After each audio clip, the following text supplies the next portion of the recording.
Kansubire nti muli bulungi nate mujje baliko gyonna gye mutuusako engalo abalungi abaagalwa gye musinziira okubeera nga ate mumpuliriza omumbejja Aisha Nassolo nga bulijjo nze nkomyewo okubeera nga ate nkwongerayo n'ebigenda mu maaso mu ggwanga lyattu Uganda kyemba nkusaba kiri kimu subscribe nga teekako akadde like nga video eno tojja kubeera nga ate wejjusa munnange yes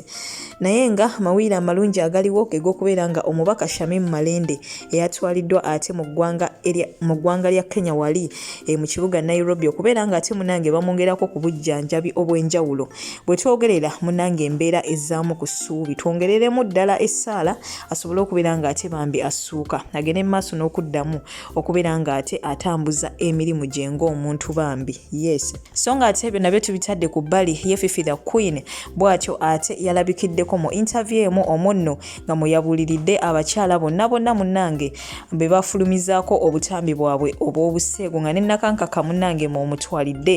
yavuddeyo bw'atyo munange n'abaako ne information eyo gy'atuwa oba yavuddeyo ate munange n'abaako n'obubaka bwaweereza abakyala abo era nga butereevu akatambi ngenda kuba nkakulekerako mu maaso kaawo butereevu naawe atannakola nsobi eyo ogende maaso n'okubeera nga ate munange obaako nekyoyigamu oba oliawo otherwise munange ebintu byo tebibeera byangu oluvannyuma nga bamaze ofulumya akatambiko ak'obuseegu ekyebintu tebisobola sigala kyekimu ne baba munange bakutenda so Fifida Queen genda kuba ate nga nkulekerako akatambiko mu maaso kaawo so nga ate ebyo nabyo tubitadde ku bbali waliwo omusajja mukulu omu ate yavuddeyo wali ku TV emu bw'atyo munange n'akawaŋŋamula we yatutegeezezza nti ebimu ku biteeso bigenda mu maaso n'okubeera nga ate biteesebwako mu paliyamenti y'eggwanga lyattu Uganda bukwe kubeera nga bannayuganda bonna abali ku byeyo mbu okubeera nga ate baddayo mu ggwanga lyabwe balina kubeera nga ate basooka kusaba visa nga wona abeera e Uganda bweyagala genda Canada no applyinga visa era mbu ekigenda okubeera nga gwe ali mu Oman ali mu Saudi Arabia ali e Dubai ali e Qatar kugamba mu nsi yonna gy'oli mbu okuddayo ate mu Uganda munnange mbu ogenda sooka saba visa ate osobole okubeera nga ate oddayo n'ekirala mbu era teri munnayuganda ali ku kyeyo agenda kukkirizibwa ku owninga property yonna mu Uganda gamba ng'ettaka bino bye mbadde muyima eno ne muweereza abantu bammwe ssente mbungulize ettaka mu mannya gange kati nno munnange mbu gye bujja mbu nga teri munnayuganda ali ku kyeyo agenda kukkirizibwa kubeera nga ate owninga property yonna mu Uganda okujjako ng'ozzeeyo ne weegulira ekintu nga ggwe oba si kino oweereza omuntu wo ssente oba taatawo oba maama wo oba muganda wo ye n'agula ekintu mu mannya ge then n'oddayo munaye ne bakola ki ne bakikyusa ate ne kidda mu mannya go so munange eggwanga lyaffe awo munange we lituuse si byangu naye nga ngenda kuba nkulekerako obutambi mu maaso kaawo kino ne kitabudde bannayuganda bangi nnyo era bangi bavuddeyo ne bakubagana empawo oba ne bawa endowooza zaabwe ku nsonga zino obutambi bwabwe ngenda kuba mbukulekerako naawe butereevu osobola otuwa ate endowooza yo ku nsonga eno ddala batuufu ku ekyo kye baagala okukola oba si batuufu ki kyoyogera ku mbeera eno muganda nge komenti yo ngirinzeko wansawo ate munange mu comment section so nga ate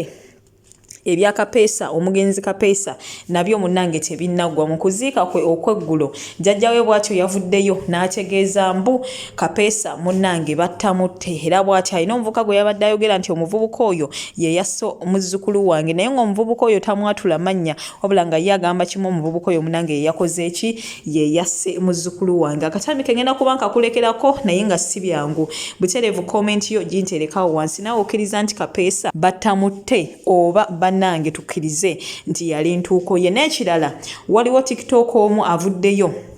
ate n'abaako ekintu kyayogerako ekinajjukirwa nti era butereevu eggulo mu kuziika kwa Kapeesa bantu bangi nnyo abavuddeyo we batyo ne beeyama okubeera nga ate balabirira abaana ba Kapeesa wabula TikTok ono yavuddeyo n'akatema bannamwandu ba Kapeesa bonna n'abagamba bannange nze amagezi gembawa ebyo abantu be baayogedde mu kuziika mu biviireko ddala mulabirire baana bammwe olw'ensonga nti munnange abantu ku kuziika boogera birala naye okuziika oluggwa munnange bye boogedde webityo bikomaawo so yamagezi abawadde gabuwa bagamba gakuweebwa munno empogola munnange egawa mususi so munnange naye bwatyo abawadde gabuwa ngenda kuba obutambi mukulekerako bonna essaawa eno yennyini otubulire kikyolowooza ate wansawo mu comment section tusobole okubeera ng'ate munnange tukubaganya ebirowoozo ku mawulire gonna genkuleetedde okuva gye natandikidde. Ngenda kuba nkusibula for now toseetuka subscribing nga oba tunabateekako akadde like nga video eno naye nga tekisinga obukulu tovaawo nkomawo. Goodbye for now. Njagala nkikubulire mugambe egenda kukomawo emirembe n'emirembe buli wanajjangayo omupya bagenda kubazanga bagenda kubazanga esaawa eno Desire Luzinda I respect her so much. Yagezako ku reforminga alokose agenze mu church akoze charity organizations akoze biki but the public ekyaganye Desire Luzinda lwaki bamutunuliranga ataliwo bakyamujajingira mu biri nno zeze zafuluma nti buli muntu amutunulira agamba agenda kugamba ky'abaana baffe really. However much we are saying tuli mu .com era ensekuze and all that tulina kye twerabira tuli mu .com era ekyafugibwa abasajja n'abakazi abakulu abalina capacity egabe emirimu naye nga balina endowooza ya traditional style wekiri kati ekyabaana bagenda ne bakyerabira you're saying oli mu .com era mmwe temugambwako naye omulimu ogenda gusaba muntu mukulu si mwana wa myaka gyo kubanga ffe ab'emyaka gyaffe batono nnyo abalina obusobozi obwacommodating omuntu wekiri kitegeeza ogenda gusaba omuntu omukulu ayina values and norms za culture zakyakwatiddeko bagenezeddiini otuuke wali agambe yaani ono nti yegundi abe nga takutegedde zaatidde olunaku lujja kuba lumu akafaananyi nga wegambye nti sex tape tefa babeewagikoze omupya bazikomyewo neyejjiremu buli oboogera ku gundi baleeta buli sex tape gy'omanyi buli obaleeta sex tape empya oba boogera ku nnyonzi zonna nga ziyiika era omulimu ogenda gufiirwa ekinsasa n'okiraba ekirala nti ogenda n'ofuuka celebrity eddakiika 15 after yo sex tape n'ofuna abasajja baba ofunye nga bwe nakugambye naye abasajja abo era b'oba ofunye temuli ayagala nsi emanye nti yabadde naawe taliimu. I'll give you one example of one lady bwe bafulumiza sex tape yalina ebikonge bye yali akolagana nabyo wano mu Uganda omumanyi ani yalina ebikonge naye kasita sex tape yafuluma bwe papa everything of that woman kyagenda ku pause buli kimu omuntu yali akulira ku speed ey'ekizungirizi buli kintu kyapozinga nje essaawa eno ne bwatula mu bantu na discussinga issues ez'amakulu era ogenda okusoma mu comments ng'omwana aleese sex tape story ey'emyaka nti yagezaako okwerwanako yejeyo oluusi nno mukazi watayinza nokwati yamanya nti no she was recorded naye twogera ku bantu kati abakimanya nti they are being recorded nga they are very okay abamu babeera okay nabyo bebe recordinga yes abasinga babimanya bebe recordinga because they believe they are living a .com world where modernity is taking over the world nenga modernity is taking over the world mu bwongo obwo gwolowooza mbu oli celebrity oli celebwako app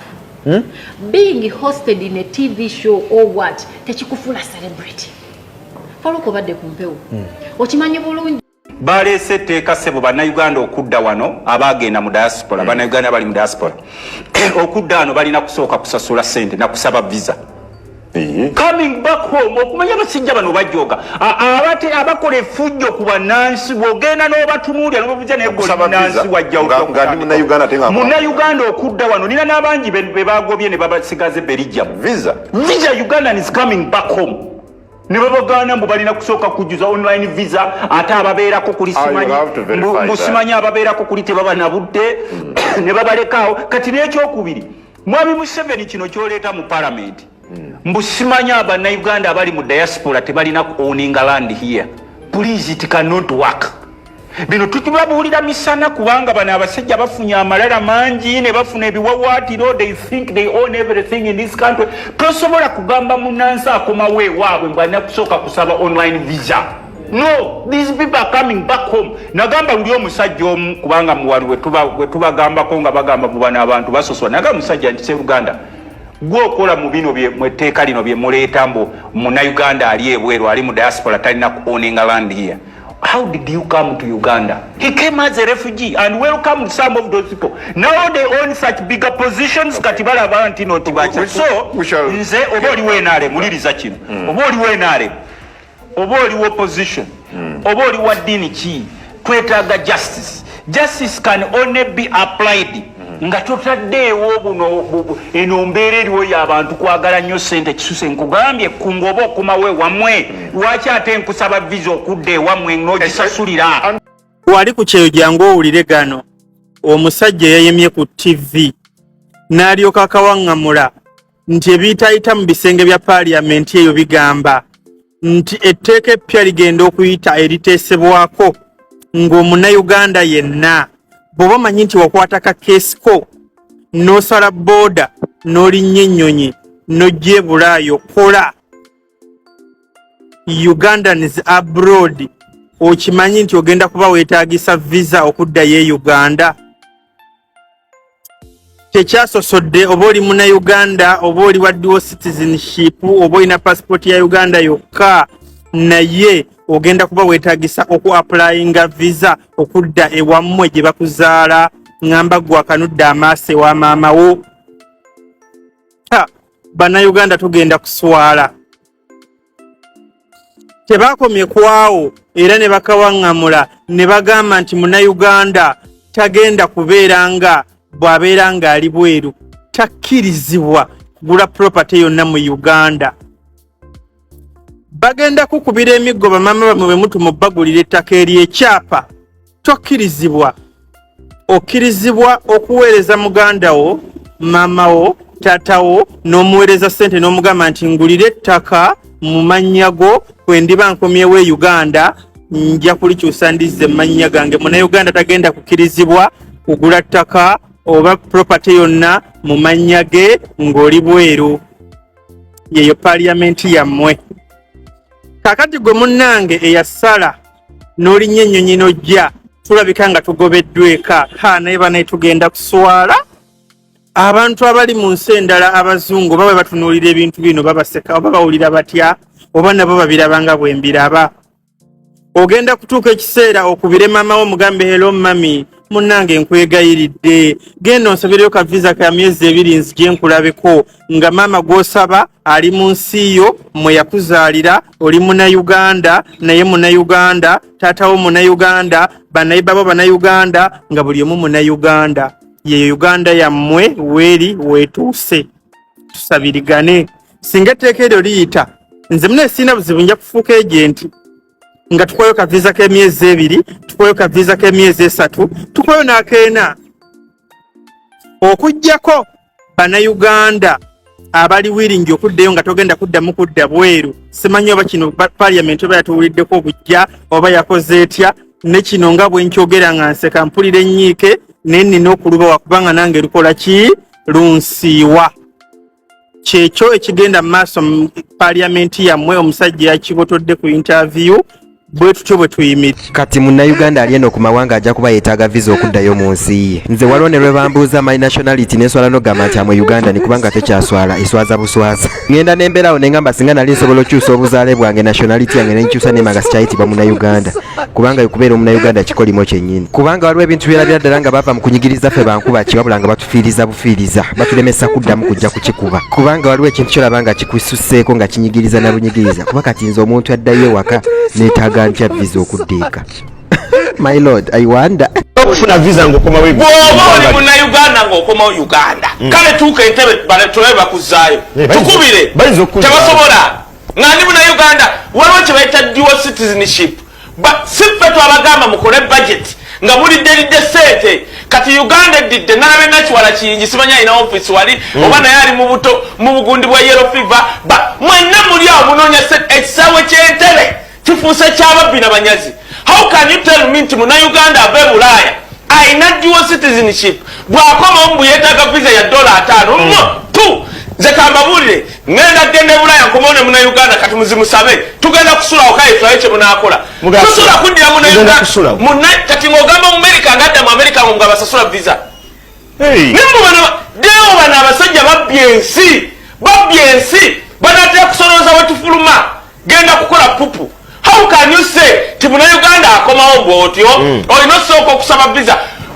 nabadde ne bannayuganda bangamba Belgium bagenda ku online ekisooka mwe mweddira abantu abakola ku embasi zammwe abeebafu bwe mwajja ewammwe eri mu nkoola ne mubateeka mu z'embasi z'e Uganda tebamanyi tekinologi omuntu the guy has applied for a visa neteekinga omwezi gumu muddamu bannange kyogamba kibi nnyo tugumiikire okusolooza omusolo ku kintu ng'ekyo kuba ebintu bya gavumenti ebikola yaggulawo kye bayita dual citizenship nti bw'oba oli munnayuganda ng'oli mu America nga wafuna obutuuze bwa mirundi emeka okomawo teweetaaga visa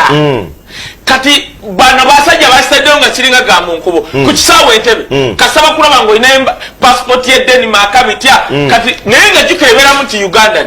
nga bagamba visa osasula ekyo tekiriiyo. President Museveni ebira asobola okugumiikiriza naye bwe munaagenda nnyo mu kundinyirira eddembe ly'obuntu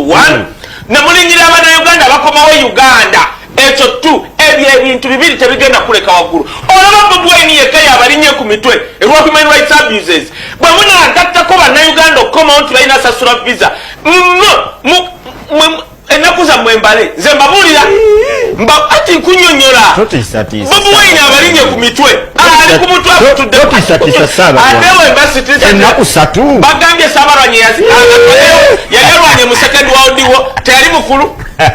ati mumuwaanawaana ambuliriza mulyayo olutalo Saabalwanyi wammwe gwe muwaana lweyalwanye tegajja kuŋŋambirako naye banyanga abaole ku mawanga mugambe mubuulire nga baana bannammwe temukwatibwanga fitina kutta muno omulenzi oyo yatta omuzukulu wange yakolerera okuberanga oluyimba bassaabasajja kabaka omusajja yayimba oluyimba n'agamba omuzungu alinga omutemu asooka mukolo guno era omulenzi oyo yali agenda okutoomera mose Neddateekayo naawe ekayogerayo ensonga ye ekayogera ensonga ye mulima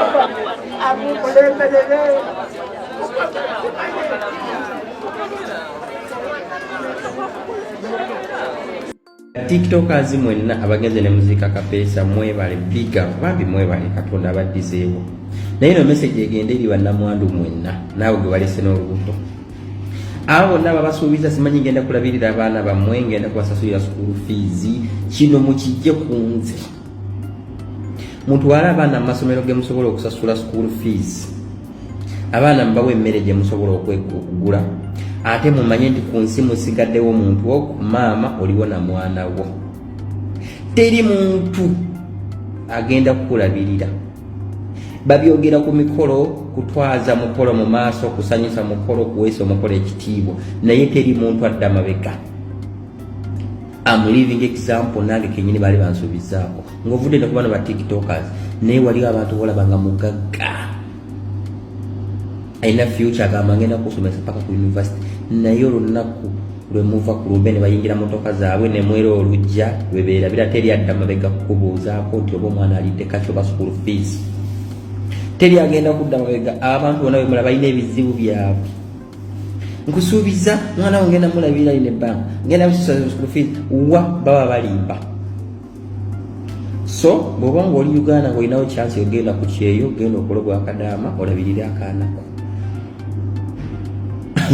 mbu ngenda kukulabirira omwana wo ngenda muwa kino balimba